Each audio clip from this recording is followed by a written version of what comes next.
Berlatar pada tahun 60-an, cerita diawali dengan memperlihatkan seorang wanita muda bernama, kita panggil saja Yuli, sedang berjalan terhuyung-huyung di bawah musim salju yang dingin, di mana saat ia terjatuh, ada seorang pengendara mobil yang dengan baik hati membawanya pulang ke rumah. Entah siapa pasangan suami istri yang baik hati ini, mereka berdua mengizinkan Yuli tinggal sekaligus memberinya pekerjaan sebagai tukang cuci piring di restoran yang mereka miliki. Beberapa waktu berlalu, ada seorang tentara asing datang sebagai tamu ke restoran tersebut.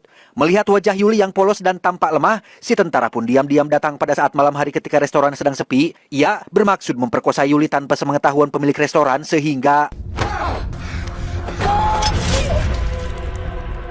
Tepat saat Yuli tak sengaja membunuh tentara asing tersebut, muncullah sang pemilik yang baru pulang dan tampak biasa saja melihat kejadian ini. Dikira akan melaporkannya pada polisi atau berbuat jahat sama seperti tentara asing tersebut, si pria ternyata mendukung tindakan Yuli, bahkan memberikannya sebuah nama baru, yaitu Hornclaw, yang berarti cakar tanduk. 손톱. 네 이름은 앞으로 손톱이다.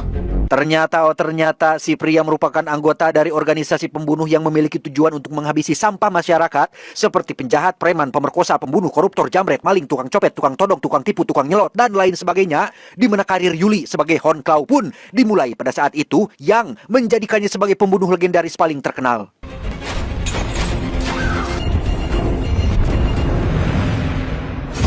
Beberapa puluh tahun kemudian, lebih tepatnya tahun 2025, kita akan melihat seorang pria yang meludah hanya gara-gara tidak bisa menerima aturan seorang wanita hamil duduk di kursi kereta api. Pria ini diketahui merupakan preman yang memang sering berbuat onar dan telah banyak melakukan pelecehan, sehingga Yuli pun langsung beraksi menggunakan senjata utamanya, yaitu sebuah pulpen yang ujungnya sudah dicelup dengan racun, sehingga...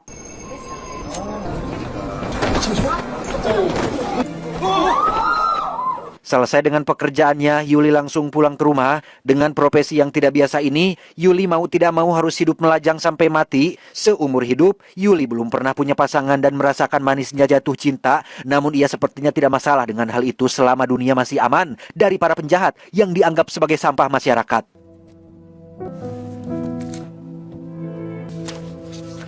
Beralih ke markas utama organisasi rahasia ini yang kini dipimpin oleh seorang pria muda bernama, kita panggil saja si ketua.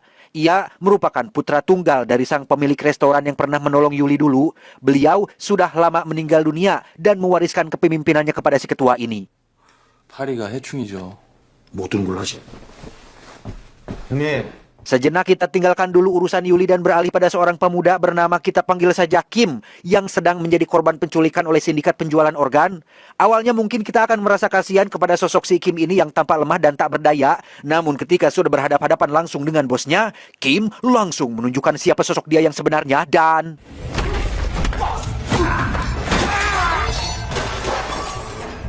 Ya, Kim ternyata adalah seorang pembunuh berbakat yang juga punya misi untuk menghapus sampah masyarakat. Bedanya ia tidak gabung dengan kelompok manapun, alias bekerja sendiri secara mandiri, sehingga si ketua yang sudah lama tertarik untuk merekrutnya pun langsung menemuinya di tempat. Tetapi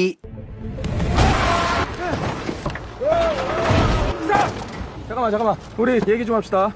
이걸로 합의 보시죠. setelah diajak secara baik-baik, Kim akhirnya bersedia datang ke markas rahasia organisasi tepat saat Yuli lewat di belakangnya. Melihat bakat dan potensi yang Kim miliki, si ketua langsung to the point ingin mengajaknya gabung di organisasi ini. Namun tebak apa respon si Kim?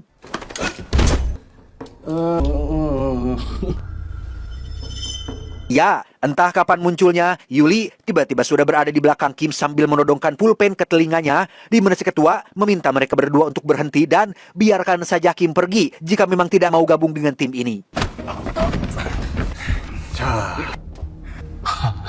Beralih ke tempat lain, lebih tepatnya pada sosok sampah masyarakat yang bekerja sebagai perawat lansia yang diketahui sering melakukan kejahatan seperti kekerasan dan membawa lari harta milik pasiennya, di mana saat si perawat akan pergi, tiba-tiba...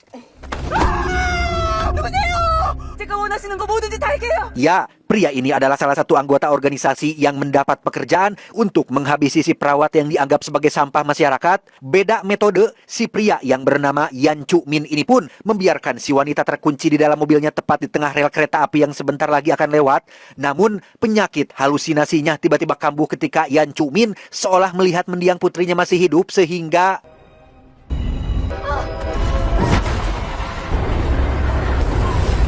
Meski misinya sukses, Yan Chu-min telah tak sengaja melakukan kesalahan besar ketika wajahnya tertangkap oleh kamera CCTV sekitar. Akibatnya, si ketua tidak memiliki pilihan lain selain harus melakukan ekskomunikado alias pengucilan serta mendapat sanksi eksekusi dengan menunjuk Kim yang ternyata memutuskan untuk bergabung dengan organisasi ini. 괜찮았어요? 뭐 알찬 일 뽑았는데 Di situ kita akan melihat Kim baru saja selesai melakukan tugas pertamanya, yaitu menghabisi seorang pejabat mesum yang juga sering melakukan korupsi.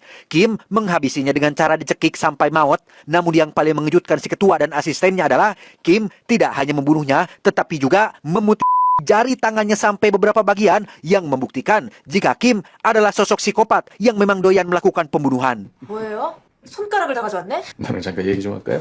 Tanpa sepengetahuan si ketua, Yuli diam-diam melakukan tugas itu setelah melihat berita di televisi. Yuli mengejar Yan Chu-min hingga ke tempat sepi dan ketika mobilnya berhasil ditabrak, mereka pun melakukan pertarungan sengit dan...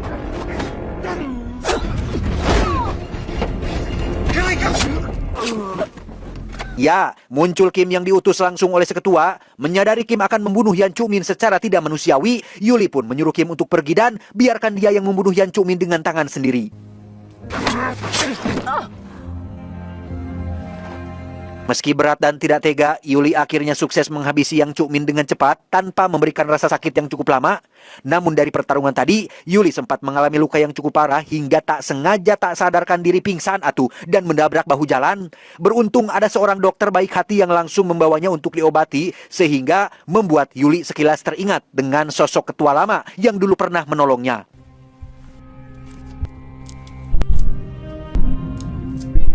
Keesokannya ketika Yuli baru pulang dari markas, ia dicegat oleh Kim yang ternyata sempat melihat Yuli ditolong oleh seorang dokter. Sesuai aturan organisasi, siapapun yang menjadi saksi mata dalam pekerjaan mereka harus dihabisi, sehingga Kim meminta agar Yuli konsisten dengan pekerjaannya dan harus segera melenyapkan si dokter secepat mungkin. Tak buang waktu, Yuli langsung mengikuti si dokter sampai ke rumahnya. Di sana ia menemukan jika si dokter adalah seorang single parent yang tinggal bersama dengan putri kecilnya. Sehingga alih-alih akan membunuhnya dengan cepat, Yuli yang tak tega melihat anak si dokter pun memutuskan untuk membatalkan rencananya dan membiarkan si dokter tetap hidup. 밥 먹었어? Tak hanya itu saja, Yuli justru malah semakin dekat dengan si dokter dan putrinya ketika ia diajak makan malam bersama. Selama 60 tahun masa hidupnya, Yuli akhirnya bisa merasakan suasana punya keluarga seolah mereka berdua adalah anak dan cucunya. 이거 보세요. 새 나왔죠? 죄송합니다. Beberapa waktu berlalu setelah Yuli mulai dekat dengan si dokter dan putrinya, si ketua datang membawa daftar target baru yang harus dibunuh, di mana Yuli cukup terkejut saat melihat jika salah satu target yang ada dalam daftar tersebut ternyata adalah si dokter yang sudah ia anggap seperti anak sendiri. Entah kesalahan apa yang diperbuatnya sampai-sampai masuk dalam daftar sampah masyarakat, si ketua menjelaskan bahwa organisasi mereka bisa tetap bertahan sampai hari ini dengan sebab mendapat uang dari para klien yang ingin menghabisi seseorang yang sangat jahat.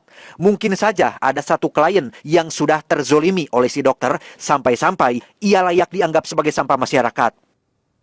대모님 깔끔하게 정리하시는 게. Penasaran dengan sosok klien tersebut, Yuli pun mendatangi asisten si ketua untuk mencari tahu siapa nama kliennya.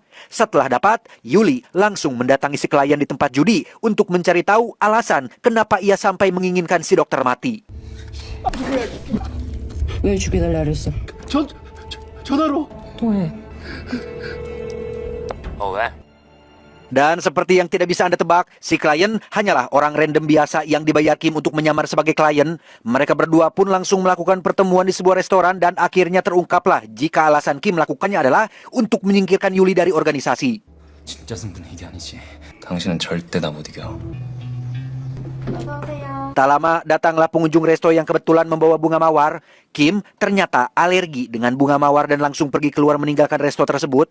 Disitulah Yuli teringat dengan sosok anak kecil dari masa lalu yang juga punya alergi terhadap bunga mawar, sehingga ia dengan cepat pulang ke rumah untuk mencari berkas data terkait pekerjaan lamanya, hingga akhirnya ditemukanlah sebuah fakta mengejutkan bahwa Kim adalah seorang anak dari ayah yang jahat yang sudah Yuli habisi sekitar 10 tahun yang lalu.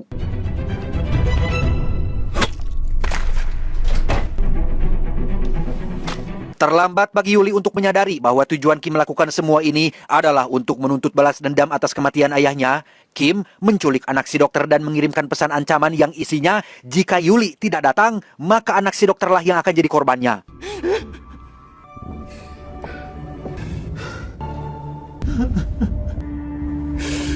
Tanpa buang waktu, Yuli langsung bersiap melakukan misi penyelamatan. Berlokasi di gedung terbengkalai yang jauh dari perkotaan, Kim bersama puluhan anggota organisasi pun sudah siap menyambut kedatangan Yuli dan...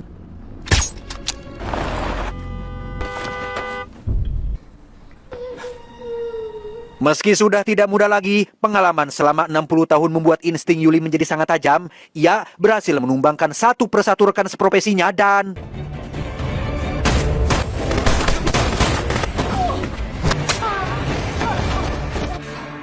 Selesai dengan para kroco, kini saatnya Yuli berhadapan langsung dengan Kim yang mengancam akan menghabisi anak si dokter, di mana Yuli berhasil membuat Kim melepaskannya dengan cara mengajak duel secara adil dan berdikari.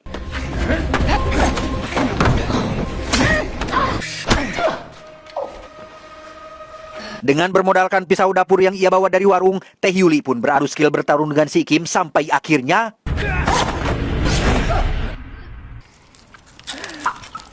Ya, Yuli berhasil menikam Kim tepat di perutnya yang dalam detik-detik sakaratul maut itulah, Yuli pun menceritakan alasan masuk akal kenapa ayah Kim pantas mati, yaitu... Ayah Kim merupakan seorang pecandu alkohol yang sering melakukan kekerasan terhadap Kim kecil. Hanya saja Kim berusaha untuk menghilangkan atau melupakan trauma itu yang membuatnya merasa bahwa sang ayah adalah tetap sosok yang baik. Tepat setelah pekerjaan Yuli selesai, Kim kecil sadar bahwa kini ia hidup sebatang kara, sehingga ia sempat meminta Yuli untuk mengajaknya bersamanya, hidup bersamanya. Namun karena ada aturan dari organisasi, Yuli pun membiarkan Kim hidup seorang diri. Dan kenangan itulah yang membentuk karakter Kim sampai detik ini hingga terobsesi untuk menjadi lebih hebat dari sosok Yuli yang melegenda.